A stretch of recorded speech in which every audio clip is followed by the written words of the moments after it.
Red রোডে সুভাষ সরণ, আর সেই মঞ্চ থেকে এসআইআর নিয়ে সুর চড়ালেন মমতা বন্দ্যোপাধ্যায়, শান দিলেন নেতাজি আবেগে।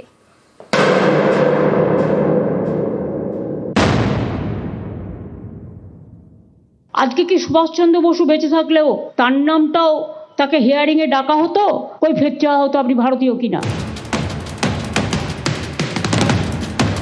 23শে জানুয়ারি নেতাজির জন্মদিন, রেড রোডে অনুষ্ঠান।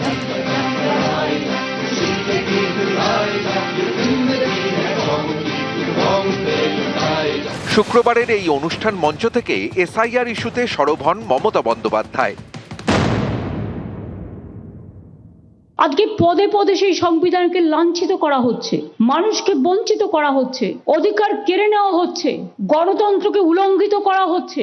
আজকে কি সুভাষচন্দ্র বসু বেঁচে থাকলেও তার নামটাও তাকে হিয়ারিং এ ডাকা হতো, ওই ফের চাওয়া হতো আপনি ভারতীয় কিনা। সুভাষচন্দ্র বসু বাঙালির আবেগ, দেশের গর্ব, জাতির গর্ব, যার পরিচয় বাঙালির পরিচয়। সেই নেতাজির নাতির ছেলে চন্দ্রকুমার বসুকে এসআইআর হিয়ারিং এর নোটিশ ধরিয়েছে নির্বাচন কমিশন। চন্দ্রকুমার বসু সহ পরিবারের 5 সদস্যকে শুনানিতে তলব করা হয়েছে। সেই চন্দ্রকুমার বসু এদিন ছিলেন রেড রোডের মঞ্চে। চন্দ্রবাবুকে তো অলরেডি ডেকেছেন, 1,38,000 মানুষকে ডেকেছেন, এবং তার আগে 58 লক্ষ বাদ দিয়েছেন একতরফা ভাবে। 7 কোটি মানুষের মধ্যে যদি 2 কোটি বাদ চলে যায়, কত মানুষ অধিকার হারায়? 110 জনের বেশি মানুষ মারা গেছেন, রোজ 3-4 জন করে আত্মহত্যা করছেন ভয়ে। কেন ইলেকশনের বিরুদ্ধে কেস হবে না? এত মৃত্যুর দায় ইলেকশন কমিশনকে নিতে হবে এবং গভর্নমেন্ট অফ ইন্ডিয়াকে নিতে হবে। এবং হসপিটালে আজও মৃত্যুর সাথে লড়াই করছে আরো 40-45 জন। এদের জীবন নয়। আজ এতদিন পরে আমাদের প্রমাণ করতে হবে আমরা ভারতবর্ষের ভোটার কিনা। মিসম্যাপ বাদ দিয়ে দিয়েছে সব নাম। বাবা মায়ের জন্ম সার্টিফিকেট দিতে হচ্ছে। আজকে বাবা মাকে অসম্মান করার একটা প্রবণতা। রক্তটাকে রক্ষা করুন, প্রাণটাকে বাঁচান। শুধু নিজের ঘরে আগুন লাগলে জ্বালা লাগে, পাশের প্রতিবেশীর গায়ে আগুন লাগলে জ্বালা লাগে না। আজকে আমাদের লড়াই করতে হচ্ছে কৌরব পক্ষের সাথে, মানবতাকে লড়াই করতে হচ্ছে অমানবিকতার সাথে।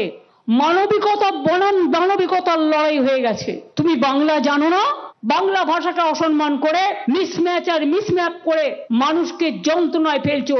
এই যন্ত্রণা আগামী দিন তোমাদেরও ভুগতে হবে, জেনে রেখো। আজকে ভাবছো ক্ষমতায় আছো, কাল ক্ষমতায় থাকবে না। সেদিন জেনে রেখো মানুষ কিন্তু পেছু ছাড়বে না। যেখানে পালাও, মানুষ কিন্তু বলবে পালাবার পথ নাই, জো মাছে পিছে। নিউজ 18 বাংলা।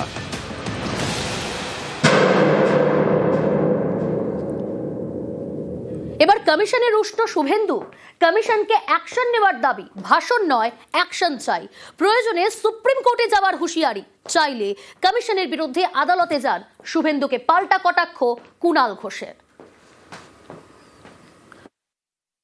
ইলেকশন কমিশনও কেন এত সফট লাইন নিচ্ছে? চিঠিতে কিছু হবে না, অ্যাকশন নিন। সুপ্রিম কোর্টে আমরাও যেতে পারি, আমাদেরও সে অধিকার আছে। আপনাদের বাবা সাহেব আম্বেদকর সংবিধানে আর্টিকেল 3 to 4 থেকে 3 to 9 আপনাদের সব পাওয়ার দিয়ে